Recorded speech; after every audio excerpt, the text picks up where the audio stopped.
welcome back to the channel. Got another topic for you. Are Hemi motors bad? I hear a lot of talk about that. And you know me, I like to troll around and look at people's YouTube channels and the sounding boards out there. And a couple of channels came across, and I'm not going to mention their names or anything like that, bashing the motor, saying I had a ton of problems with it, and it's a bad motor, don't buy it, they're garbage, they're junk, they fall apart, and whatever it is. Well, I like to speak some truth here. Well, some of the earlier Hemis did have some production problems earlier in their life, and that said, all manufacturers have problems. It's not just a Hemi issue. And I'll go over some of the things that people claim that they had a problem with, or they're having problems with, or they're having problems with.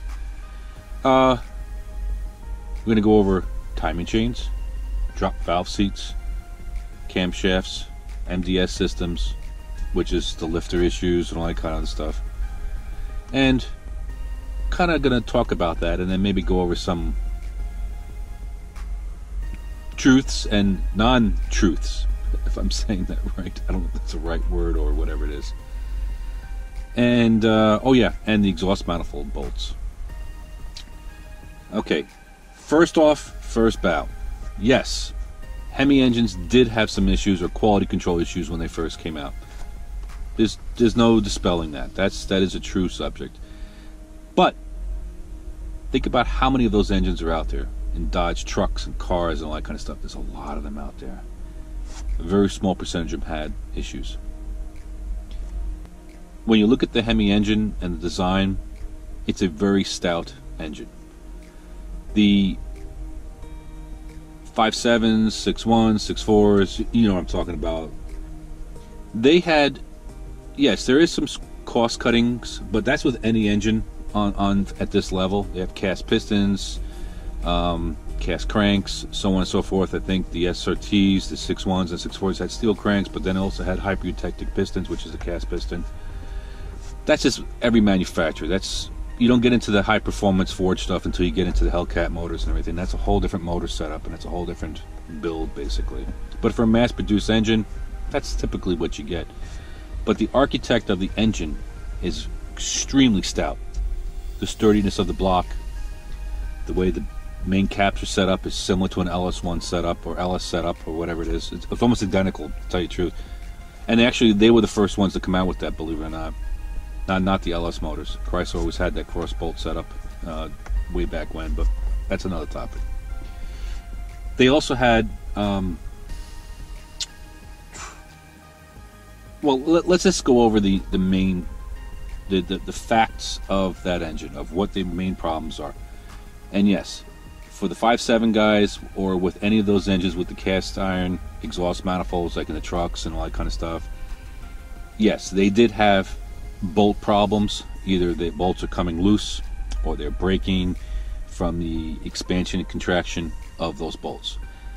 Now we have to look at what type of bolts they're using on there, because you have two different metals. You have a cast iron against an aluminum head, and the bolt that they used is what they call a torque to yield bolt, or a bolt that stretches to give a torque setting to make two surfaces together. And over time, with the expansion and contraction of two different metals, aluminum expands and contracts differently than the cast iron. Those bolts would loosen up, because they would actually stretch out and loose. They won't like loosen up like if somebody's turning it, but they would overstretch, and then they would lose their clamping force, or they would break. You would get an exhaust leak, a gasket problem. It would sound like a tick, like a Hemi tick. And yes, after a certain amount of miles, I always recommend go in there, change a bolt, put some ARP bolts in there, or go back with the factory bolts. That's a given. The second main problem that they had with the engines that people claim is the timing chains. The timing chains would break. Well, it's not completely true. Okay, what the problem was, it wasn't the actual timing chain. It was actually design of the timing chain tensioner, which is a plastic guide with a piston that holds the tension on the chain, similar to like an overhead cam engine. They did have problems. Earlier, I think the plastics that they were using would break apart. The chain would have a lot of noise. Get that point. They would move around a lot, and then they would jam and break and then take out the rest of the valve train of the engine. But a note on that. When you have a timing chain, when somebody says, oh, it just snapped like that, 9 times out of 10, you are going to experience some sort of noise, some sort of problem before that timing chain lets loose. It's not just going to go and have a nice day. So when you hear on these channels that the timing chain just snapped and took out my whole engine, oh my God, I bet you those people ran those engines for God knows how many miles, but that timing chain slapping around and all that kind of stuff before it broke. Okay. Now we get into the camshaft issues, MDS issues, so on and so forth. Some people have reported that the camshaft gets wiped out, or the MDS stops working correctly, the roller lifter had a problem and it wiped out the camshaft. Well, to tell you the truth, that's a problem across the board for all of the manufacturers who use the MDS setups. Okay, it's a combination of the design of the lifter and the weight of the lifter and the time it takes for the oil pressure to pump up that lifter to either collapse it or to energize it for the 4-cylinder mode. And a good percentage of the time, the problem with the MDS is why the cam gets wiped out or why the lifter gets wiped out. And they did do an update on the lifter on there because they had some quality control issues on that to resolve some of the issues. But a majority of those problems it's from lack of maintenance per se. Or you got to remember, these motors were in a lot of cop cars, a lot of trucks, a lot of idling time. With any kind of engine, and this happens on the LS cars, the LS cop cars and all that kind of stuff, you have a lot of idling time tensions. 9 times out of 10, after about like 70, 80,000, they wipe the cam out. And that goes across the board for any of those type of cars that idle tremendously, because you remember the car is sitting there idling. The way the oiling systems on most of these V8s are, and the way the oil passages come through, that is usually, the last piece to see oil. So if you're just sitting there at idling for 5 hours, 6 hours at a time, and you're sitting in a cop car running your reports out, yeah, you're gonna have problems. But on top of that is the maintenance. A lot of these motors a lot of these people that are having problems that you see on YouTube and some of the channels that you see here, they're working on ex-cop cars. Who knows how many miles are on them, how many idle hours, if the oil was changed, when it was changed, what type of oil was used. They kind of never give you the backstory. And I do give credit to one of the YouTubers that I've asked questions about that, because he was going through that whole MDS setup, changing it to a non-MDS setup in a cam. He was honest. He says, yeah, this was a cop car, it was probably beat the crap out of this, is why it was having problems. But he never mentioned that in the video. He just says, oh, this is cost me a lot of money.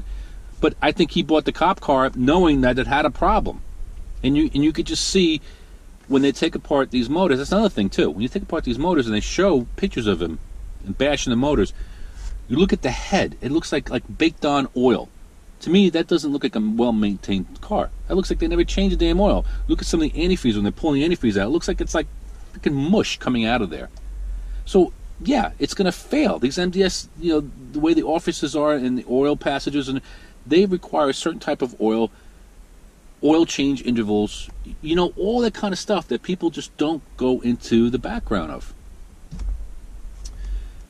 And the head problem, valve train problem, or the broken valve springs, which is gonna go back to the cam maintenance issue. If you have a problem with the timing chain, you're gonna have contact, you're gonna break a valve spring.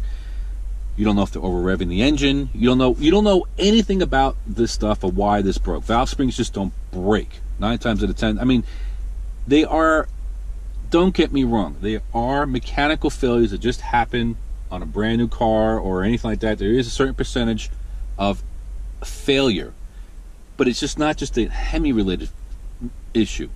So I wanted to dispel some of those myths. The other thing that they said they had problems with is the valve seat dropping, or the valve seat dropping on top of, where the valve sits. There's a valve. There's actually an iron valve seat within the aluminum head that's plugged in there. Yes, they did had some problems with that on the earlier Hemis.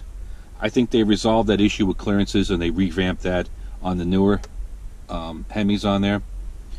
That was a problem on also on a small percentage of the engines too. But I have a lot of friends who have Ram 1500s and obviously the Dodge Charger Challengers, and we all beat the snot out of these cars, and these cars don't have any problems. Now then you get the Hemi tick. People say the Hemi tick. Yeah, that's an issue on some motors. Some motors have more tick than others. I think that's the valve train clearances issue. Yeah, that's just the way it is. I mean, I think it's the design of the head, the way the oil. If your car is parked at a certain angle, the way the head is designed, the oil drips off and it bleeds off some of the oil, and you get some of the ticking noises. But then some of that tick that people complain about is an exhaust manifold issue, which I talked about previously. Again, going back, there's no history on the engines, no history on about what's going on, no history about if the person changed the oil, no history about if the oil was low, no history of how many miles are on some of these motors. You see a lot of the stuff here, and then people are not posting the backstory of what happened. I can understand if you see guy says, okay, I got 10,000 miles on the car, I've had this problems with the car, that's it. You know what I mean? Then I can see a more legitimate cause of complaint. And yes, it has happened on some of these Hemis, but it's also happened on other manufacturers too. So it's not just a Hemi issue. So I hope this kind of dispels some of the myth about the Hemi and the quality issues, or the whether this is a good or a bad engine. And I hope this helps somebody. Have a very nice day. Bye.